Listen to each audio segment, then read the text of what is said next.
Welcome in, everybody, to the National League West Outlook. 5 needs, each team, the targets that can fill those needs. I appreciate you being here, checking out the stream if you're with me live, and anybody watching the replay, I truly appreciate you. Ballcat Nation, again, I salute you every time. Again, thank you to everybody that's here live. I want to make the announcement real quick. You might hear it in my voice. I don't know what's going on. There's this thing of like long COVID, and I don't know if that's what's happening, but I feel like garbage. I think I sound like garbage.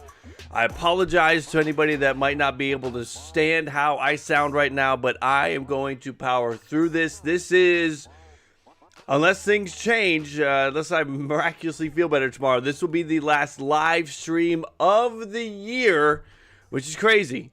And then, but I have an upload planned, so there will be more content. So it's not the last thing you'll see from me this year, but as far as a live stream goes, probably the last one, because I don't know what it is. But we're going to talk about the National League West. Enough about me. Let's get into the National League West. If you're here for that content. So let's just get right into this. I did get it, Damien. I did get it. I got it. It was what was it? What do they call it? A breakthrough? The breakthrough. So let's get into the National League West. Let's talk about it. Let's do this thing, and let's start right off the bat. Let's go to the Arizona Diamondbacks. Again, 5 targets. Make sure, if you are a fan of the National League West, hit that like. If you're a fan of the Diamondbacks, hit the like. Comment below. Let me know what you want this team to do. 52-10 last year. Zach Gallen looks good. You like that? Bumgarner? I don't know. You got Kelly. You got Weaver. You got Gilbert. You got Widener. You really have a lot of question marks in that rotation. Gallen, again, you like Gallen. After, maybe you'll get some good stuff out of Bumgarner. Melancon's a closer. That was a good move. That was one of the moves right before the CBA deadline. You bring in Mark Melancon. I like Carson Kelly. I think you got something good there. You got Varsho that can play catcher or in the outfield, which is kind of a unique situation. You don't always have that. A catcher that can also play the outfield. You got Christian Walker, Ketel Marte, one of the most highly sought-after players, period, right now in the trade market.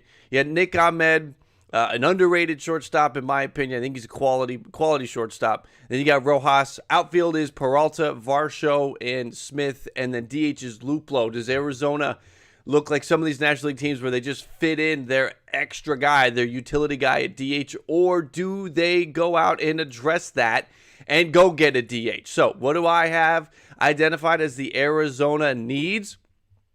I think they could use some relief pitching depth. Listen, I say this. Everybody could use some relief pitching depth. Relief pitching depth, a corner infield upgrade, a DH, a solid outfielder. So let's get into that. But again, Arizona's not going to be in a position where they're going to be spending like crazy. They're going to try to find pieces that can upgrade the team, have them be competitive, but you're not going to go out and see any of these 9-figure deals going down, anything like that. So Arizona could be in a situation where, like some of these other teams, they're picking up a player that, maybe it's dealt at the deadline if there's some value there. So let's get into Arizona. The needs. We've talked about them. Who are the targets? Brad Miller feels like a good fit. Brad Miller had a nice season last year. Kind of an under-the-radar kind of season. I don't know how many people were really paying attention to Brad Miller last year with the Phillies, but he had a good year. Phillies fans will tell you good stuff from Brad Miller in the 2021 season. 20 homers. Okay? An OPS of 774. Not amazing, but a good player that you can fit in there. Just 331 at-bats. So, altogether, 140 games. It just feels like there's a good season to be had from Brad Miller, and I would like Arizona to go and try to get that. I think that kind of a player, sort of a low dollar amount, but gives you some good production on the field, feels like a good move for Arizona. Another move similar to that with Brad Miller would be Seager.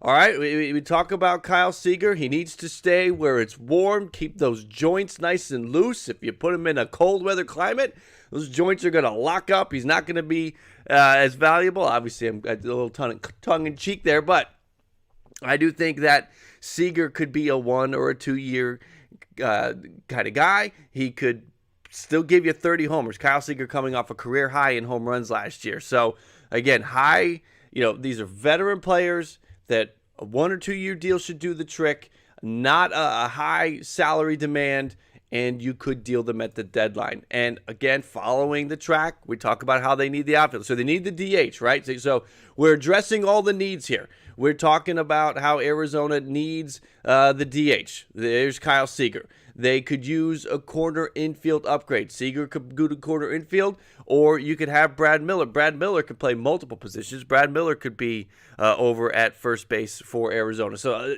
you were addressing all the needs, and a stable outfield bat with Dickerson. So we're addressing all of the needs so far. If they don't get any of these players, another sort of falling in line with the strategy would be somebody like Kevin Pillar. Kevin Pillar could go out there, if you give him a full run, he's going to probably hit 20 home runs. Kevin Pillar is, again, the quality veteran bat, 1 or 2 year deal, not locking any of these guys into anything long term, but making the team competitive this year. And then the bullpen help. Tyler Clippard, somebody of that like, would be a nice piece for Arizona. We're talking about adding to the bullpen. Tyler Clippard, again, veteran guy, 1 or 2 year deal, not getting locked into anything crazy, and Arizona moves on. Let's get to our next team. It's the Colorado Rockies. Marquez, Senzatella, Freeland, Gomber, and Lambert, your rotation. Again, I do want to preface this. These depth charts that I put together, sometimes they'll match up with what you see on MLB or ESPN or Fangraphs, and sometimes they won't, because sometimes I make the call. It is based on how I think it might go, so there's a little bit of that in there, and then there's my thoughts on it. So 74 and 87 last year, 4th place. Almost 3rd. San Diego almost fell behind Colorado last year. But 74 and 87 for Colorado. Bud Black is back. You got Diaz and Nunez behind the dish. Crone, Connor Joe. Connor Joe could play a lot of spots, but you can have him at first. You can have him in the outfield. I think Crone probably gets most of the run there at first. Then with Story most likely going somewhere else. Arenado is gone. It's time. Rogers, Hampson, McMahon. There's your infield. See what you got with those 3.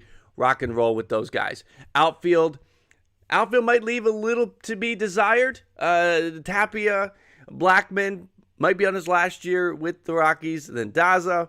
Again, Connor Joe can slide in there.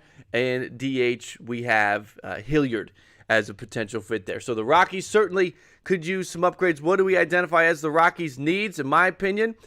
They could use another solid starting pitcher. I don't know how you feel about Freeland at 3. Maybe you want to slide Gomber to 3 if you're a Rockies fan, or Lambert even in the mix at all. So we have to see how that kind of shakes out. But I think we could need to target some starting pitching. And if they want to compete, they obviously need to aim a little bit higher. So we're going to look at starting pitching for Colorado. Center field, I feel like we could use a center fielder here, and a DH as well. So where are we going to go? What's fascinating about the Rockies is all leading up to that deadline, there was a lot of talk about some big name players that the Rockies were in on. So let's fire it up. This is not going to be a weak list here.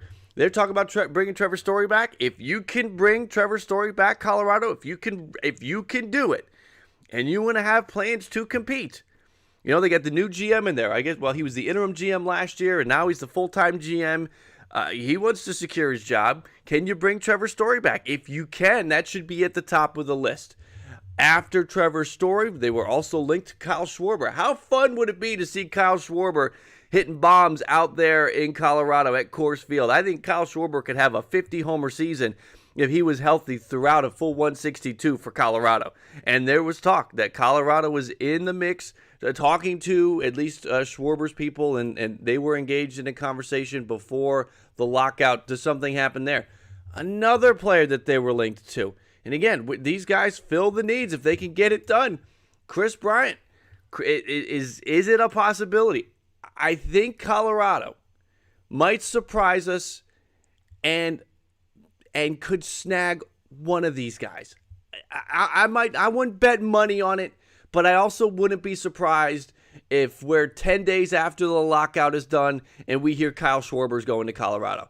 I just wouldn't be surprised. There was smoke before the deadline of the CBA expiration, so you can't be surprised. These are obviously players that they are targeting. They are not throwing in the towel, so we'll see what Kyle Schwarber does there.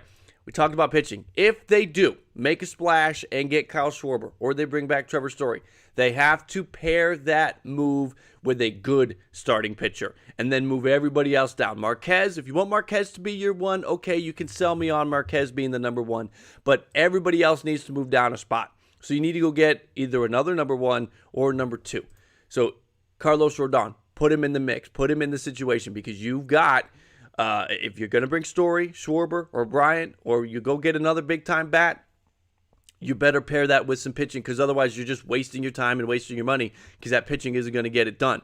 So you have to go and get a Carlos Rodon signing done, or you address the need via a trade. I think the Luis Castillo, I don't know if Colorado has the pieces to get a Luis Castillo trade done, but they could have the pieces to get a Sonny Gray trade done. Just swap one Gray for the next, okay? John Gray's gone, Sonny Gray's in.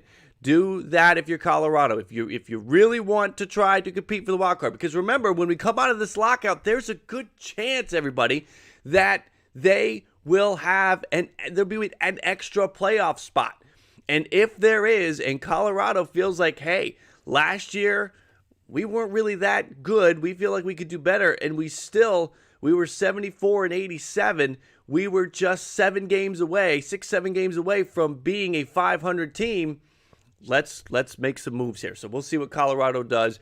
Give me those players as the targets that could fill the needs, because I don't think the Colorado Rockies want to sleepwalk through. They just feel like a team that's not giving in. So I have some pretty high needs, some pretty high targets there for the Colorado Rockies. All right, here we go. Next up, it's the San Diego Padres. Last year, 79 and 83. And I want to remind everybody to smash that like. Smash that like if you are a fan of the National League West. If you are a Padres fan and you want to see a turnaround, hit that like, and subscribe if you're just finding us for the first time. Here we go. Padres, 79 and 83 last year. A disappointing third place finish. Not just that it was third place, but below 500. I mean, listen, you could have finished in third place and been above 500 and had a shot at the playoffs. Look what happened in the AL East, right? So you go 79 and 83. Darvish, Snell, Musgrove, Clevinger, Paddock, Weathers, Lamet. You could throw in Gore, depending on what happens in spring training. A lot of different options there for the 5, but I think those are your 4 for sure. Those top 4 are going, as long as Clevenger's ready and good to go, those are your 4. It's the number 5 spot that they're going to have a choice. You would think they will lean Paddock. With the injury history for Lamet, might be best to put him in the bullpen. Weathers, he's young. You can still develop. You can have Weathers, because Clevenger, I believe, is a free agent at the end of the year. So you could put Weathers, stash him in the bullpen, or have him be, your 6th starter. When somebody gets hurt, he's the next man up. And Gore is going to start the year in the minor leagues. They need to see Gore pitch well in the minors before they can feel comfortable giving him the call to the bigs. So we have it. Interesting to watch how San Diego fills out the rotation at spring training. The closer, right now, in my opinion, they don't have one. Pagan or Pomeranz, I'm sure, could slide into that position, but I think the San Diego bullpen is better if Pagan and Pomeranz are in high leverage situations in the 7th and in the 8th innings. That's what I would rather have. I would rather have, depending on who you're facing, if the lineup, you're going into the 7th inning and you got 2 lefties and a righty, that's when I want Pomeranz in, right? I want him in at that point in the game. I don't want to hold him to the 9th. So the bullpen for San Diego is better if those 2 are available earlier in the game for high leverage situations. So I think they need to go address the closer spot. And again, San Diego, after everything they did last year, there is no time to take the foot off the gas. San Diego is going to be trying to reinsert themselves into the conversation to win the National League West. So they need to make some moves. Catching, as we go to the lineup, you got Nola, Caratini, Campusano.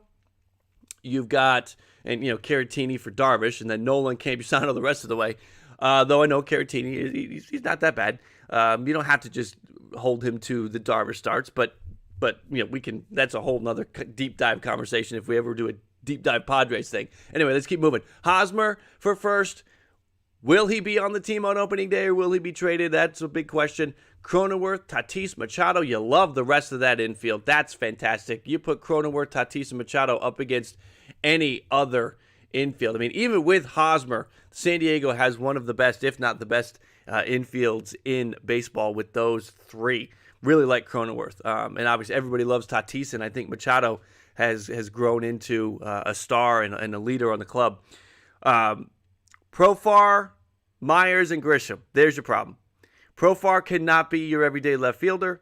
There's issues with Myers.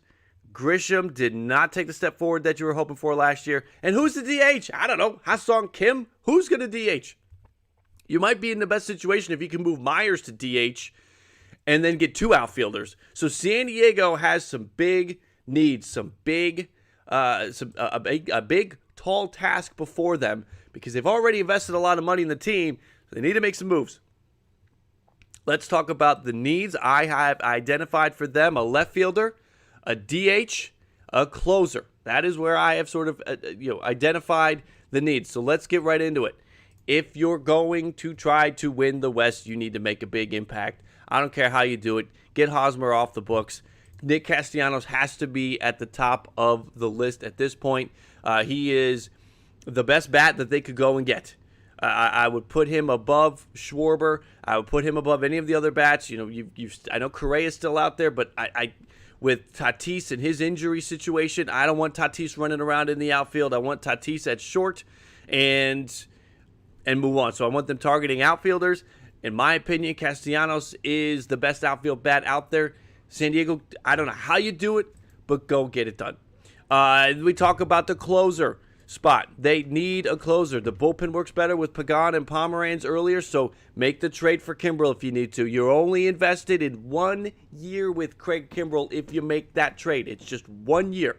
And it's $20 million. It's not cheap, but it is 1 year, and then you can move on. If you don't want to go that route, if you want the closer and you don't want to do a 1 year thing, you want to make the investment, Kenley Jansen, swipe him from the Dodgers. You win 2 times if you get Kenley Jansen. You address your need at closer, and you take a big piece, a big arm out of your division rival. So will this ever happen? When you're an LA fan and you think of any of your guys going to San Diego or San Francisco, you kind of scoff at it.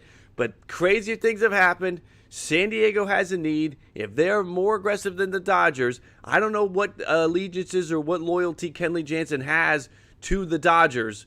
Right now, players and owners don't have much loyalty to each other. So we'll see, okay? It could be a long shot, but they need to address the need. And I think they should be in the market for two of the best closers that are available. Let's go. Outfield. We talked about how they need to improve the outfield. Let's say they don't get Castellanos. Or even if they do get Castellanos, I still think they could get in the market for Eddie Rosario. Get the lefty bat, bring Eddie Rosario in. You can move Will Myers to DH. You have Rosario, you have Grisham, and you have Castellanos in the outfield. You're going to have to trade some of the money away that you're tied into. You got to get rid of Hosmer. That would be one big piece. If they can get rid of Hosmer and in the return just get a prospect or just unload the money, find somebody to take the money without taking the hit, this is the way to go, right? Just that one Hosmer piece could make that possible. Those two players in the middle, Castellanos and Rosario. And if they have to go on the cheap, if they're unable to move Hosmer, they still need to find a way to get more pop. They need the DH on the cheap.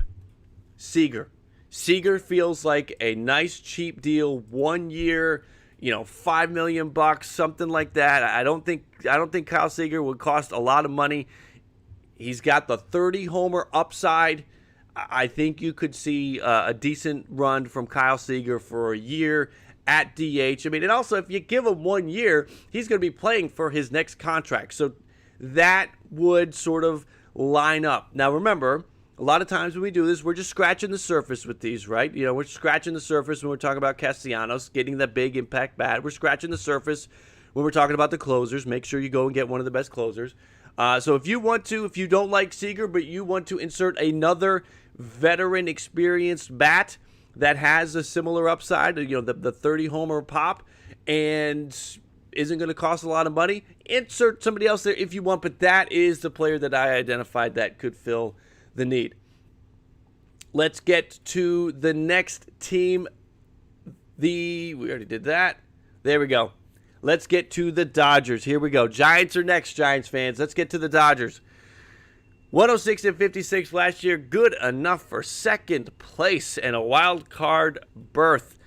Buehler, Urias, Gonsolin, Heaney, Price, and then eventually May for your rotation. On opening day, if they don't make any more additions, it's those 5. Just kind of cross out May for a few months.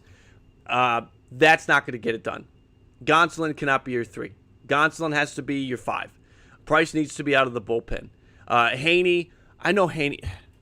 I don't like the Heaney project idea that the Dodgers have thrown themselves on. There was the comparisons about Heaney and Ray. I think it's a huge mistake. Robbie Ray had pitched in Toronto. He had worked with Pete Walker. They had made progress. They had made some changes.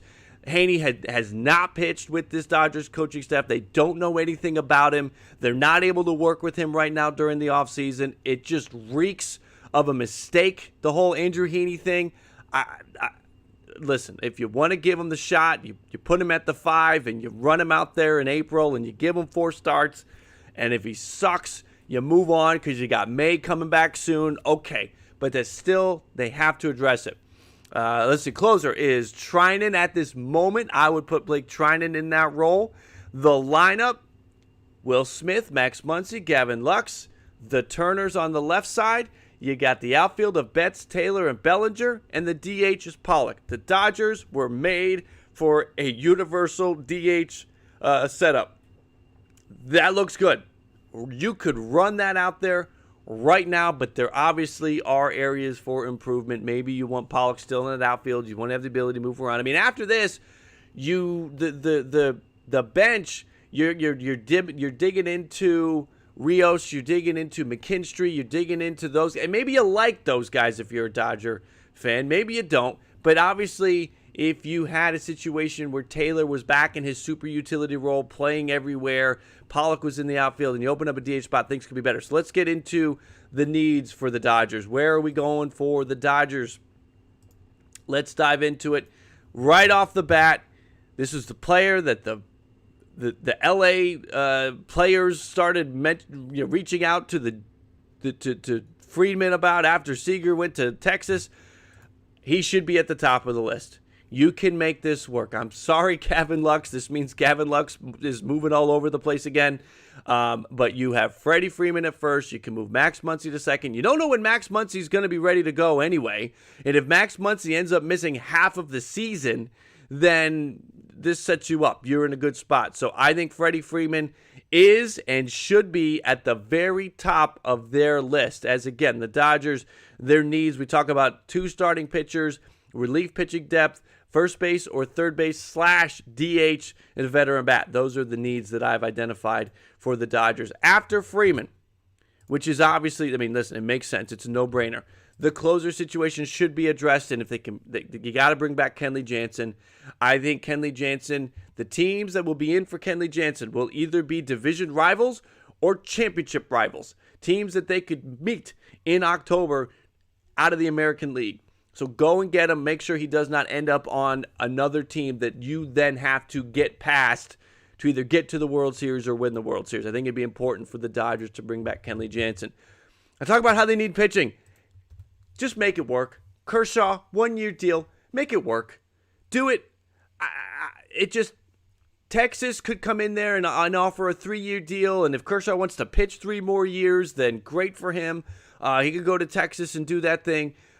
I just feels like a Dodgers reunion with the situation LA is in now after losing Scherzer to the Mets.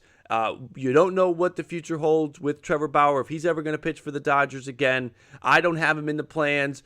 So I think you have to seriously get in on Clayton Kershaw, because I don't know if you want to sink, a 4 or 5 year deal and all the money for Carlos Rodon if you're the Dodgers. I don't think you do, quite frankly. Even if they get Kershaw, I love the idea of a trade for at least one of the Oakland pitchers. I've identified Chris Bassett here. You could also insert Sean Manaea. You could insert Frankie Montas. Any of those Oakland pitchers would do. In my opinion, I think Bassett might be the best. There might be some Manaea fans out there. There might be some Montas fans out there that disagree with me, and that's fine. We can disagree on that. I really like Chris Bassett. So I picked Chris Bassett here to fill out the rotation. I mean, if you throw in Kershaw and Bassett, then all of a sudden the Dodgers go Buehler, Urias, Kershaw, Bassett, Gonsolin / Haney. That looks much better. So I think the Dodgers should go do that. And this next one might be a little bit of a wild card. If the Dodgers don't get Freddie Freeman and they have discussions internally and they don't think they can re-sign Trey Turner, because Trey Turner is going to be looking for a big-time deal like Corey Seager, or Trey Turner wants to go play somewhere else, right? I think they need to have a serious thought about going and getting this guy, Trevor Story.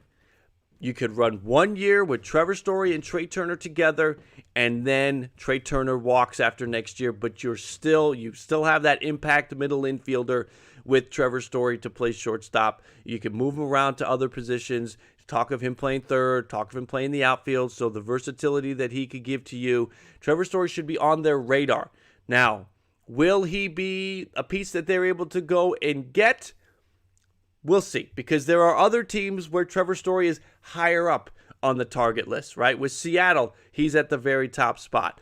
With Colorado, he's at the top spot. So he may be gone, because the Dodgers should be trying to get Freddie Freeman before Trevor Story. And depending on how long it takes to get that deal done, and depending how long it takes Trevor Story to get his deal done with somewhere else, Trevor Story could be off the board. But he should be on their radar at the very least. So you have to have the idea of Trevor Story in the mix. There was a ranking out there. Dodgers were in the top 10 to go get Trevor Story. Listen, it makes sense. Again, if they don't think Trey Turner is going to re-sign, or they don't want to be put into a position where they have to go spend $350 million on Trey Turner, and they think they can get Trevor Story for $250 million, then you do it, and you let Trey Turner walk next year. If you can bring Trevor Story back and you can give him a spot where, listen, you're still going to play a handful of games in your old stomping grounds, and you'll kill it against Colorado when you're there. Like, I don't know. It all kind of makes sense. I know, Dawson, you want Trey Turner back with the Dodgers. If they don't get Trevor Story, then yes, you have to extend Trey Turner. But it all sort of falls in line. I mean, they probably have a good feeling on how much Trey Turner's going to cost, and where he might want to go. There's a lot. There's a lot that goes on there with that.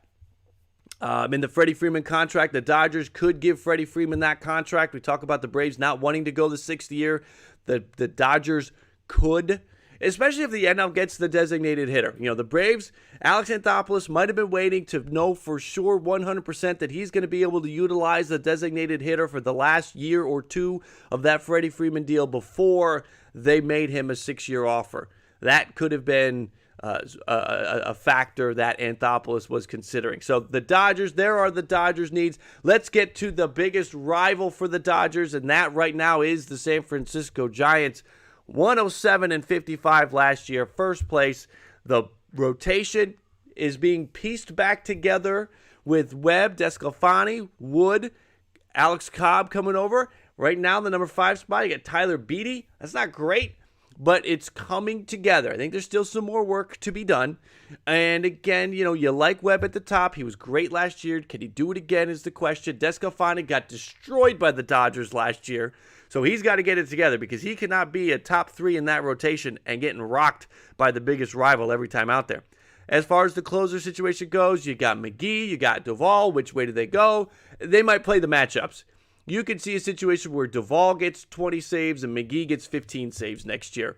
As far as the lineup goes, Casale, you got to give Joey Bart his shot next year. Or are the Giants in the mix for a trade? I think the biggest trade piece, there's two big trade pieces that could be out there next year. Gary Sanchez and Contreras from the Cubs. Do the Giants get into that conversation if Casale, who, quite frankly, I think we can all agree, Casale's best if he's the number 2, right? You got the number 1, the number 2 catcher on every team. Yeah, it might be best if Casale's number 2. And if Joey Bart doesn't work out, you trade Joey Bart in that deal with the Cubs for Contreras. I think both sides maybe cringe when they hear that thought, but you got to give it some thought. Maybe there's another prospect on one side going the other way, but there's a trade there. First base, you got Belton Ruff. Second base, you got La Stella and Flores. Shortstop, Crawford. Third base, you got Longoria and Flores could slide in there. Outfield, Yastrzemski. Late night, Lamont. Then you've got Ruff and Duggar for the outfield. A lot of versatility with the Giants. You like that. And DH right now, Slater hitting taters. So how this kind of fills out with the lineup, obviously there's a lot of versatility. You like that. But we could certainly have some upgrades, right? Giants could certainly have some upgrades. And where should we start with the needs for the Giants? I have pinpointed a mid-rotation starter, some depth at starting pitching, an impact bat for the outfield, or a second baseman. So where are we going to go? Let's get the need page up. Here we go. Carlos Rodon is going to lead us off. If you get Rodon and you have him at the top with Webb, you go Rodon, you go Webb, then you get to Descalfani. That is looking good. That is a rotation that can compete for the National League West. As it is right now, that rotation for the Giants isn't gonna compete, isn't gonna get it done. But if you throw Rodon in there, all of a sudden now we're talking. Next up, he is my prediction. This is where I think Seiya Suzuki will wind up. I think he will wind up with the San Francisco Giants. So I'm going to put him in here as the number 2 target to fill that outfield need. They could use that. I feel like Ruff, Duggar, DH, you're going to have between Belt and Ruff and the DH spot. You're going to be able to put Belt at DH and Ruff at first base, which will leave that outfield spot open, and Duggar can move around to different spots, so that opens up the room for Suzuki. There's room for Suzuki. There's room for that outfield impact bat, so that's why we go Suzuki to the Giants. If they can't get Suzuki, I want them to focus on lefty pop. I think there's a reason why Crawford does well there. There's a reason why Brandon Belt is doing so well there. I know they changed the dimensions, the park, they closed the gate or something. So the ball is flying a little bit better. It's still below league average on home runs, but the lefties are doing really well there. So let's get this as a Kyle Schwarber destination. I think he should be on their list. I haven't heard much of Kyle Schwarber to the San Francisco Giants, but it just feels like it's the fit. And I think maybe there's a crazy world where you could get Suzuki and Schwarber, or Rodon and Schwarber. If depending on how much Rodon goes, we know the Giants are not going 9 figures on anybody else. That's the word that's out there. They don't want to go 9. So if you're doing the Rodon thing, you're probably working out a 4-year deal at $20 million, 21, 22. You're pushing the limits of that 9-year deal with Rodon, but you're not with Suzuki. You're not with Schwarber. What we've heard about Schwarber was he was looking for 3 for 66. The word we saw for Suzuki was 5 for 55 or 5 for 60 or 6 for 66, whatever. So we're in that price range that fits with the Giants. The other move they can make, if they don't go free agency, they could go via trade. They do have some tradable assets, and are they able to pick up the phone, call the Cincinnati Reds, and get Luis Castillo over to San Francisco? Can they get Luis Castillo? They have the pieces to do it. They have the prospects to do it. If you are the Giants, would you do Joey Bart and some other pieces? Now, again, you're going to have to get a catcher in another way, because Kirk Casale's nice, but you're going to need somebody else. Is there a prospect package you feel comfortable putting together for Luis Castillo? Because I think you could fill that need. If you don't get Rodon, this is if you don't get Rodon, and you can roll out there Webb and Castillo and Descafani and Wood and Cobb, all of a sudden, again, we're talking about a rotation that can compete for the West. And the last piece for the Giants, again, the lefty bats. I want to see the lefty bats go to San Francisco. I like the idea of Jock Peterson out there. Dodger fans, you might think it's absolutely insane to ever think of Jock Peterson wearing a San Francisco Giants jersey, and I understand that might sound a little crazy. But Jock Peterson is basically a bat for hire at this point in his career. The Giants are going to be looking to make a playoff run. Go get a guy that has playoff experience. He has, what's the saying, ice in his veins when it comes to the playoffs. He is a stone-cold assassin in the postseason. Jock Peterson would be a great addition. We're talking a 1-year deal, maybe a 2-year deal for the Giants and a Jock Peterson situation there. So I like that. Again, I just love lefty pop with this team, with this ballpark, with everything that they've got. So let's recap again. Let's go back. We will recap Arizona. We had the veteran 1- and 2-year deal guys. That's Brad Miller, Kyle Seager, Corey Dickerson, Kevin Pillar, and Tyler Clippard. We're addressing the corner infield, we're addressing the outfield, and we're addressing the bullpen. With the Rockies, we had some big targets here because I think that the Rockies are still shooting for the moon. So we had Trevor Story. We had Trevor Story at the top of the list. And again, I remind everybody, these are not the players that they're going to get. These are the targets. They may get none of them. They may get one of them. But these are the targets. These are who I believe they should be targeting. So you have Story, you have Schwarber. Schwarber would just be too much fun. Schwarber would be so fun to watch out there in Colorado. Bryant was mentioned with Colorado, and they need to improve the pitching. If they go and they make the move for Story or Schwarber or Bryant or somebody of that like, they better pair it with some good starting pitching because Colorado's pitching after Marquez, Senzatella is not a 2. Freeland's not a 3. Lambert shouldn't even be in there. So they need to make sure that they address the pitching. We go to San Diego. We have Castellanos because they have to improve the outfield. Again, you cannot have Jerks and Profar as an everyday left fielder with this team if they want to try to win the West next year. They need a closer. The bullpen works better if Pomeranz and Pagan are in the 7th and the 8th. So we go Kimbrel, we go Jansen as either a trade or a free agent move.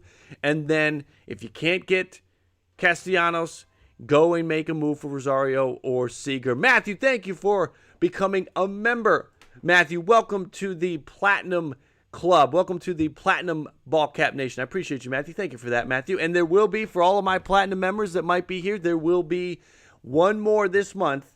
I'm hoping that this cold doesn't knock me out. There will be one more this month, a Platinum members exclusive video. So, Matthew, keep an eye out for that. You should be able to check out the channel and see some of the last ones. I did my Hall of Fame ballot. I did my award predictions. I did some thoughts about the CBA lockout. Those 3 videos over the last couple of months, and there will be one more this month if you want to go find that stuff. All right. And then the other, Dodgers, we had Freeman. We had Jansen. Go get Jansen back. Don't mess around. Don't let Jansen go to the Padres. Don't let Jansen end up somewhere that you have to get past him to make it to the World Series or win the World Series next year. The bullpen, Kershaw and Bassett. Kershaw and Bassett. Not or, and. And it doesn't necessarily have to be those two, but that caliber. A veteran on a 1 or 2 year deal, which is what you're looking at for Kershaw, and then another player, a little bit younger, more upside that you could lock in for longer with Bassett. They need that. In my opinion, I think that is what they need. And then Trevor Story could be in the mix for the Dodgers if we have a situation where they don't think that they're going to re-sign Trey Turner. If Trey Turner's going to cost $350 and Trevor Story's going to cost $250, pair the two of them together this year and let Trey walk next year. And then for the Giants, the rotation has to be a top priority. So we have Rodon and Castillo. The bats, they could use an outfield bat, an upgrade there. They could use a DH. So we have the righty Suzuki, and we have the lefties, of Schwarber and Jock Peterson in the mix for the San Francisco Giants. Let me know, comment below, if you're a fan of these NL West teams, who do you want to get? I may be off the mark on some of these guys. You may want somebody completely different. Comment below. Let me know who you want your team to get. And if you are a fan of these National League West teams or one of the National League West teams, make sure to hit that like. If you just like looking at players and putting players on teams and playing general manager like I do sometimes, make sure to hit that like. And if I haven't hit the mark with you yet, but you just want baseball back, make sure to hit the like, everybody. I appreciate you spending some time here with the channel and finding Ballcap Sports. So make sure to subscribe if you're new and just finding the channel for the first time. For those watching the replay, we're going to hang out for another minute. For those live, I've told you at the beginning, I got this cold, so I really feel like dirt. So I'm going to go with you guys for another minute or two, and then we're going to wind it down. So if you want to, here's the thought. Comment in the chat, who's winning the West? We've done this live, and we've cut it off for some of these others. But with this one, we're going to leave the live chat on. So if you're with me live, comment, who do you have winning the West? This is maybe one of the biggest arguments. The AL West, I mean, I guess you could say all of them have a big argument. But this is going to be one of the bigger ones. Who do you have winning the National League West? Comment below if you're watching the replay. And if you're live, comment in the chat. Who's winning the West? Who do you have winning the West? I need to see some more movement in terms of free agents. But if these teams are running out there today, if no other moves were made, and obviously we know other moves are going to be made, but if no other moves would be made, I would lean Dodgers. I would lean Dodgers because I do not like the Giants pitching enough. Right? I like the lineup. I like the depth that they have there. And as far as the Padres go, I need to see them add some more to the bullpen. And that outfield scares me, which means almost half of in the DH situation. They don't have a DH. So half of the lineup looks weak. And I do not like the back. I want them to get a closer. I like the manager, Bob Melvin, good hire. But now let's finish up the lineup. Again, comment, let me know. We got a lot of Padres love. We got Giants repeating. We got LA. We got San Francisco. Listen, more moves are going to be made. More moves are going to be made. If what I just outlined as the targets, if these teams go out and get those targets, at least one or two of those players that I identify, I think we could almost have a repeat of the standings last year.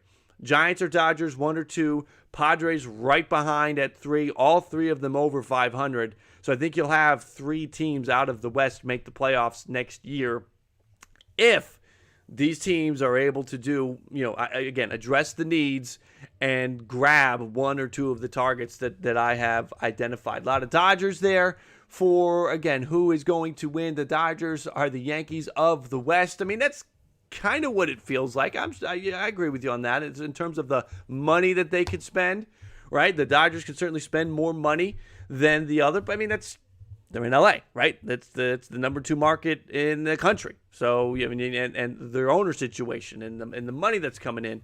That's why New York spends like they do and Pittsburgh spends like they do, right? Let's see. Padres poke LA in the eye. Listen, it is going to be one of the fascinating divisions to watch. If moves happen, Penguins got the Padres with 98 wins, Dodgers with 95, Giants with 87, Rockies 85, and Diamondbacks 70. That looks pretty good, Penguin. I do think the Rockies will be pushing to be above 500. So I like your rundown there, Michael. You've got the Giants. You're a Giants fan, but you have Padres 1, San Francisco 2, and Dodgers 3.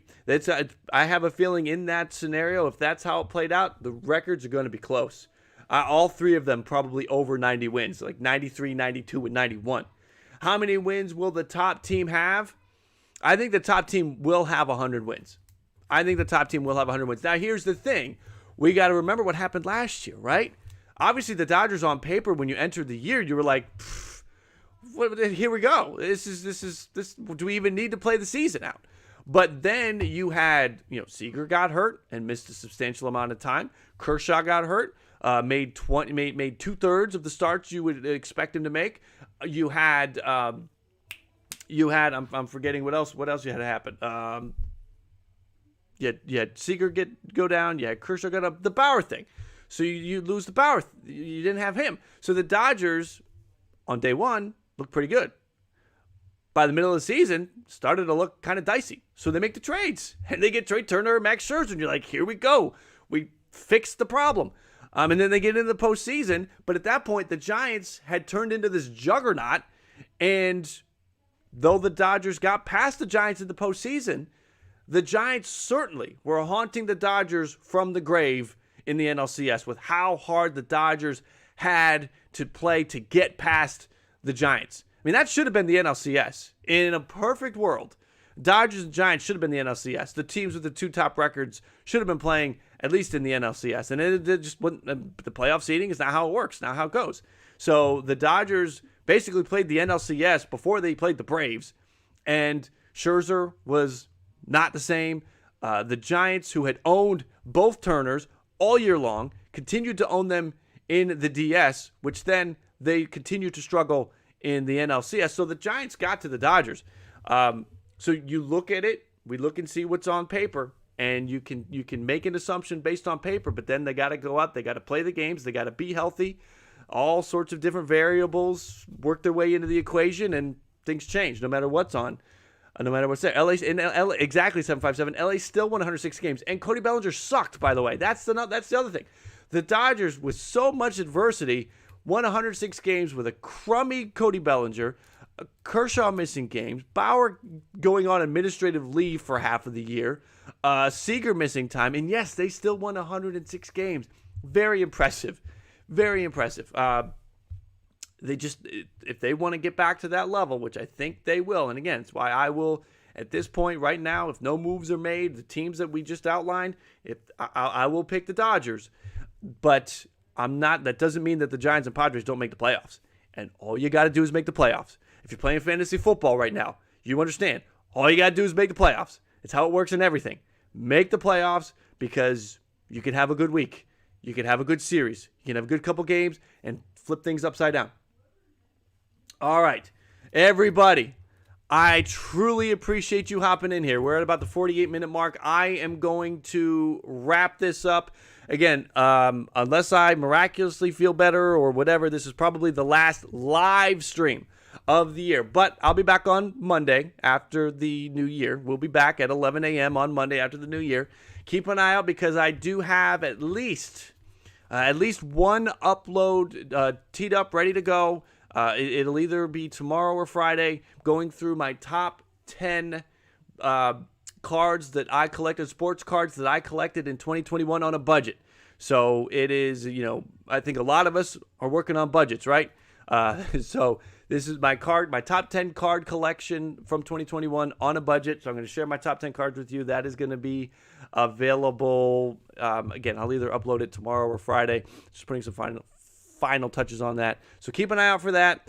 Again, we'll be back on Monday after the new year. I think we're going to dive into, because it'll be the first stream of 2022, we'll dive into some 2022 projections on that Monday. And for those platinum members, keep an eye out because I am going to try to push through this cold, whatever I got going on, and get that second platinum members video up. I appreciate everybody. If I don't talk to you live again, have a fantastic and safe, but fantastic new year. Thank you, Ballcap Nation, for your support in 2021. It has been a great year. I appreciate each and every one of you that has shown support, whether it's by liking the video, subscribing, becoming a member, just showing up for a video, chatting, everything. Ballcap Nation, again, I salute you. I tip my cap to you guys. Thank you very much for that. We are finished with these outlooks and the 5 needs. We have done all 6 divisions now, so hop back if you want to go and catch any of the other divisions because we have done all 6 of them now over the last 2 weeks. Thank you, guys. Have a wonderful rest of your Wednesday. If you are a Star Wars fan, it's Boba Fett Day. Ding. I'll be doing that at some point. Have a great rest of your Wednesday again. Have a great New Year's again if I don't talk to you live again. Appreciate everybody. If you want to find me on the socials and talk to me outside of this setting, my Instagram's there. My Twitter is right up there. Jim Riley Live, Ballcap Sports IG. And I'll catch up with you guys again. Happy New Year, everybody. We will talk to you again at the very least live next Monday. What's that going to be, the 3rd, the 4th? Whatever it is, at 11. Guys, have a safe one, and I'll talk to you later.